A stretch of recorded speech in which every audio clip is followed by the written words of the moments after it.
Clic, copie, colle, envoie. On connaît tous cette routine infernale de la prospection manuelle sur LinkedIn, pas vrai? C'est un vrai goulot d'étranglement pour la croissance, ça prend un temps fou. Alors, et si on pouvait automatiser toutes ces actions qui sont super répétitives pour enfin se concentrer sur ce qui compte vraiment? C'est exactement ce qu'on va décortiquer ensemble.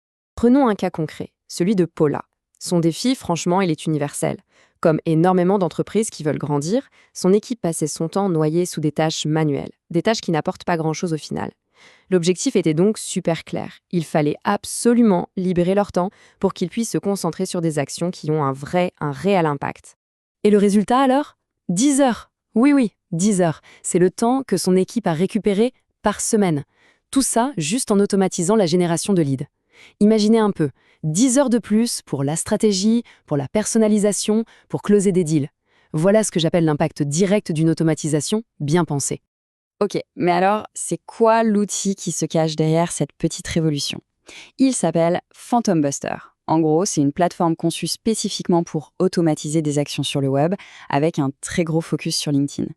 Son but, c'est simple, décupler l'efficacité des équipes de vente, des recruteurs, des marketeurs, bref, de tous ceux qui cherchent de la croissance.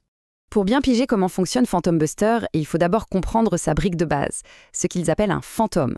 Imaginez, un petit robot super spécialisé. Chaque fantôme sait faire une seule chose, mais alors il la fait parfaitement. Il y en a un pour extraire des profils, un autre pour envoyer des invitations, encore un autre pour aller liker des posts. C'est tout simple en apparence, mais c'est d'une puissance assez folle. Mais là où la magie opère vraiment, c'est quand on commence à combiner ces fantômes. C'est là qu'on crée ce qu'on appelle des flows, c'est-à-dire des enchaînements d'actions. Imaginez un peu le truc, un premier fantôme va chercher tous les profils d'une recherche Sales Navigator, juste après, un deuxième envoie une demande de connexion personnalisée, et hop, une semaine plus tard, un troisième envoie un message de suivi. Et tout ça en pilote automatique. Et le point le plus important, c'est que ça tourne dans le cloud 24 heures sur 24, 7 jours sur 7. Pas besoin de laisser son ordinateur allumé. Bon, dit comme ça a l'air génial, mais attention, un outil aussi puissant, s'il est mal utilisé, ça peut devenir dangereux. On va donc passer maintenant à la partie la plus importante, la plus critique. Comment on utilise cet outil de manière intelligente et surtout sans prendre de risques? C'est la question que tout le monde a en tête. Est-ce que c'est risqué d'utiliser l'automatisation sur LinkedIn? Alors la réponse honnête, c'est oui, ça peut l'être. Mais comme toujours, tout est dans la nuance.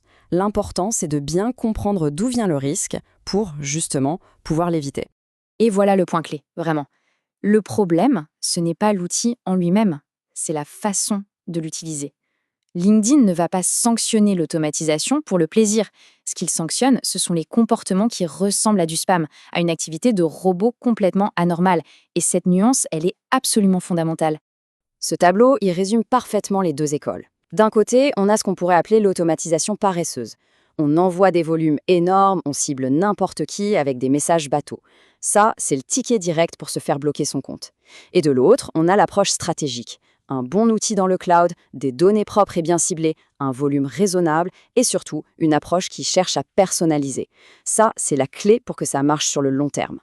Et ce qui est intéressant, c'est qu'en analysant des milliers et des milliers de données, Phantom Buster a réussi à identifier le comportement précis qui allume tous les voyants rouges chez LinkedIn. Ils ont même donné un nom à ce phénomène, le slide and spike. On pourrait traduire ça par la glissade et le pic. Alors, qu'est-ce que c'est que ce truc ? En fait, c'est simple. Le slide, la glissade, c'est quand il y a une baisse d'activité pendant plusieurs jours. Et puis, d'un coup, pour se rattraper, l'activité explose. C'est ça le spike, le pic. Une augmentation soudaine, parfois de plus de 120%, qui, pour les algorithmes de LinkedIn, est un énorme drapeau rouge. C'est une activité qui ne ressemble pas du tout à celle d'un humain. Alors, concrètement, comment on évite ce piège ? Eh bien, il y a une méthode à suivre. D'abord, il faut chauffer son compte, un peu comme un sportif avant une compétition. On commence tout doucement avec des actions passives, comme de simples visites de profil. Ensuite, on augmente le rythme très progressivement. Et le plus important, on reste constant. La régularité, c'est vraiment la clé. L'objectif final, c'est d'imiter un comportement humain, un comportement naturel. On en arrive au principe clé, au cœur de toute cette stratégie. Honnêtement, s'il n'y avait qu'une seule chose à retenir de tout ça, ce serait celle-là. Et cette idée, elle est parfaitement résumée dans cette citation d'un expert de chez Phantom Buster. Le problème n'est pas le volume, c'est le comportement erratique.